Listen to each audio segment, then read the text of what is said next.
Hello, I'm Dr. Josh, and I'm not a doctor.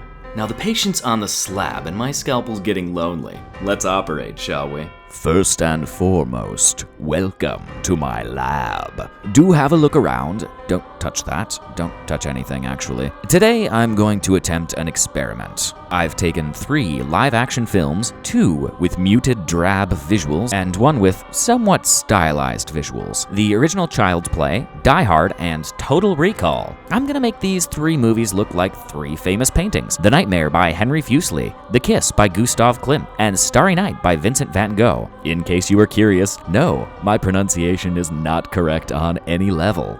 But first, the motive. For being a visual medium, movies generally tend to play it safe when pushing their aesthetic to new levels. For every Suspiria, there's over a dozen flatly lit, poorly composed visuals in Marvel movies. For every Into the Spider-Verse, there is a legion of movies trying to mimic Pixar's style. You get the picture. It is particularly unusual to me because I see filmmaking as an art form, a highly collaborative art form. And that's where the problem may lie. Truth be told, making a movie is hard. You have dozens to hundreds to thousands, depending on budget and scale, of people who all have to agree to work towards a singular direction. In a perfect world, they would all be working under the guidance of the director. He would direct the team in the direction of his vision. But that's not always the case. Take Disney, for example. Yes, I know I'm picking on Disney again. It's just because they're a high-profile, easy-to-research example of these things. What I'm about to describe happens in many big-budget studios. So, you're a director known for your unique style and the mouse calls, asks you to make a Marvel movie.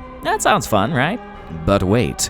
You're not the only cook in this kitchen. There is a laundry list of producers, in the double digits on average when it comes to a Marvel movie. That is a hierarchy of power no director can afford to ignore. For example, if Kevin Feige wants something changed badly enough, he'll replace the director to do so. Then you have the executives of the parent company, who also get a say when it comes to your movie. Alan Horn was famously bamboozled by right-wing trolls who convinced him to fire James Gunn. This is the same man who allegedly tampered with Star Wars every step of the way when it comes to the new trilogy, particularly regarding this hot mess. Not to mention Bob Iger, the man who unashamedly, in his own autobiography, talks about how he tricked George Lucas into selling him Star Wars by lying to him. So yeah, Marvel may hire exciting directors, but there's a reason why their movies generally look like wet cardboard. It doesn't have to be this way. A movie can look like anything. Anything. Take a walk down to your city's art museum. Most museums of this sort either let you in for free, or with a donation, or have a no-cost day of the week, so there's really no excuse here. Now just look at the magnificent work lining the walls. So many individual styles, subject matters, and all stretched out through time itself, pushing the boundaries and aesthetics of expression.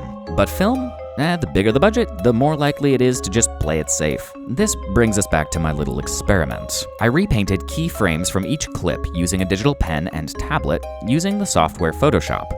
Once I had all the keyframes I needed painted, I had to apply the new look to the old footage. If you watched my last episode, Dracula vs. Dracula, then you're already aware of this technique, but there's a free, simple, easy-to-use piece of software called EBSynth. I'll provide the link in the video description. Not sponsored, just thought you might find it useful or whatever. I use this software to match the video footage to the painting that I did in Photoshop. Now, these results are not perfect, so I'm gonna have to combine them using a compositing tool like Nuke or After Effects, though with these examples, you could probably get away with doing it in a video editing software package like Premiere or Final Cut, something like that. All said and done, I present to you Child's Nightmare. Kiss Hard.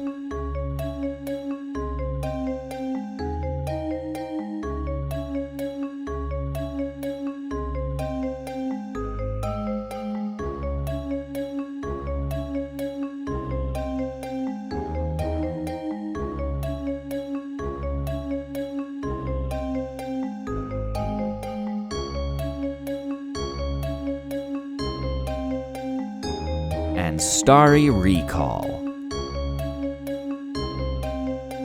The next time you're thinking about making a film, whether it's a personal short or even a feature-length narrative, keep in mind you're an artist making art.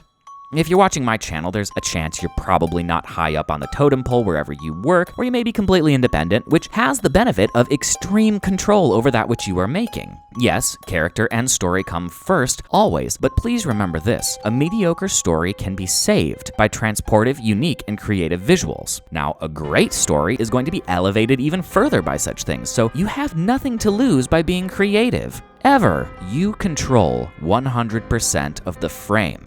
Control it. Now get out of here and go make something nifty. Diagnosis? What you currently have in your mouth is art! Hey, thanks for watching that video. If you liked what you saw, give us a like. If you didn't, don't.